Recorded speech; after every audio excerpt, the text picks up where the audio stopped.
Bismillahirrahmanirrahim. Assalamualaikum warahmatullahi wabarakatuh. Saya Afam Rafiq bin Muhammad Faris dari kelas D1 akan membentangkan satu pembentangan yang bertajuk Guru Berjiwa Pendidik, Membangun Jiwa dan Masa Hadapan. Tujuan saya membentang ini adalah sebagai satu cara untuk kita memahami peranan dan ciri-ciri guru yang berjiwa pendidik dalam membentuk sasiah dan karakter pelajar. Baik, saya akan teruskan dengan perkara yang pertama, iaitu peranan dan juga ciri-ciri guru yang berjiwa pendidik. Untuk kita memahami berkaitan seorang guru berjiwa pendidik, kita mesti kenal apa itu guru. Guru adalah seorang pendidik yang akan mengajar anak bangsa, bukan sahaja sekadar untuk mengajar anak murid apa ilmu dalam silibus semata-mata, tetapi juga untuk mengajar anak murid supaya menjadi manusia yang bersasiah dan berjiwa tinggi untuk membentuk masa hadapan yang lebih harmoni. Jadi itulah fungsinya guru yang berjiwa pendidik ini sebagai satu peranan penting dalam membentuk generasi yang akan datang, kerana mereka bukan sekadar mengajar, mereka juga berfungsi sebagai pembangun jiwa dan karakter pelajar untuk menjadi seorang individu yang berkaramah insaniah. Oleh itu, saya akan teruskan dengan ciri-ciri guru yang mempunyai jiwa seorang pendidik. Untuk menjadi guru yang berjiwa pendidik ini, kita mesti kenal apakah itu guru jiwa-jiwa pendidik. Iaitu guru yang berjiwa pendidik ini adalah seseorang pendidik yang mempunyai akhlak yang mulia, bersifat amanah dan juga bersifat terbuka. Mereka mempunyai rasa diri yang sangat positif dan dapat membantu mereka dalam mendidik pelajar dengan lebih efektif. Ini bermaksud seorang guru itu bukanlah sekadar mempunyai teknik mengajar yang bagus, mempunyai mungkin BBM yang menarik, tapi juga mestilah guru itu mempunyai satu sasiah dan mempunyai akhlak yang tinggi supaya mereka boleh dicontohi oleh anak-anak murid mereka.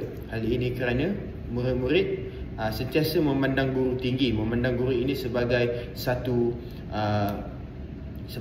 modal insan yang mereka pandang. Jadi sekiranya seorang guru itu mempunyai satu sifat yang tidak baik, ia akan membawa satu persepsi yang buruk terhadap seorang guru tersebut oleh murid-murid dan membawa pengaruh yang negatif kepada murid tersebut sekiranya melihat guru mereka bersifat negatif dan mempunyai akhlak yang buruk. Oleh itu, kita mesti kenal ciri-ciri seorang guru yang berjiwa pendidik, iaitu dengan satu konsep yang bernama konsep kendiri positif guru. Guru yang memiliki konsep kendiri positif yang bermaksud sifat positif ataupun nilai murni yang baik di dalam diri akan menjadi lebih yakin dalam mengajar dan berinteraksi dengan pelajar. Keyakinan ini akan mendorong mereka untuk mencapai pencapaian yang lebih baik dalam tugas pengajaran.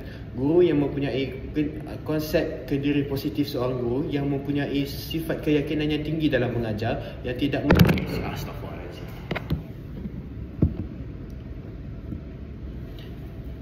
yang mempunyai keyakinan diri dalam mengajar dan mempunyai satu sifat yang sangat mempunyai peribadi yang tinggi, karakter yang baik, berkarisma, yang akan membawa satu pandangan yang baik, pandangan yang tinggi daripada murid kepada guru tersebut. Oleh itu, dengan cara tersebut,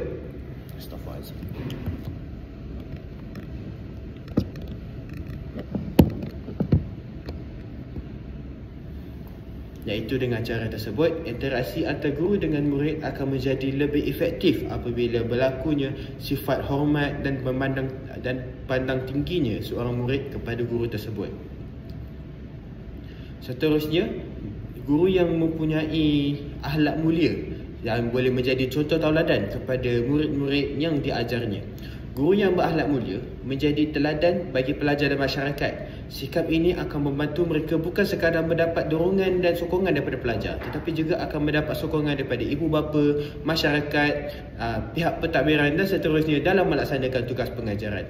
Kita sebagai guru, kita bukan sahaja akan berjumpa dengan anak-anak murid, kita juga akan berinteraksi dengan ibu bapa, kita akan berinteraksi dengan masyarakat, dengan pihak pentadbiran, dengan mana-mana saja pihak, kerana guru merupakan satu pekerjaan yang boleh kata memerlukan memerlukan kemahiran sosial yang tinggi kerana kita akan berinteraksi dengan pelbagai jenis manusia. Oleh itu, kemahiran sosial saja tidaklah berguna sekiranya kita tidak mempunyai akhlak yang baik, kerana akhlak yang baik akan mencerminkan peribadi diri. Dan oleh itu, masyarakat yang melihat guru yang mempunyai peribadi yang tinggi, mempunyai sifat akhlak yang sangat mulia akan menjadi satu contoh yang baik bukan sahaja kepada murid-murid tetapi juga kepada masyarakat. Oleh itu, masyarakat akan memandang tinggi sifat seorang guru dan tidak akan memperlekehkan pekerjaan guru tersebut. Seterusnya, seorang guru itu mestilah mempunyai amanah dan dedikasi dalam tugas. Guru yang memegang amanah dan berdedikasi mestilah memegang teguh kepada kepercayaan yang diberikan oleh mereka.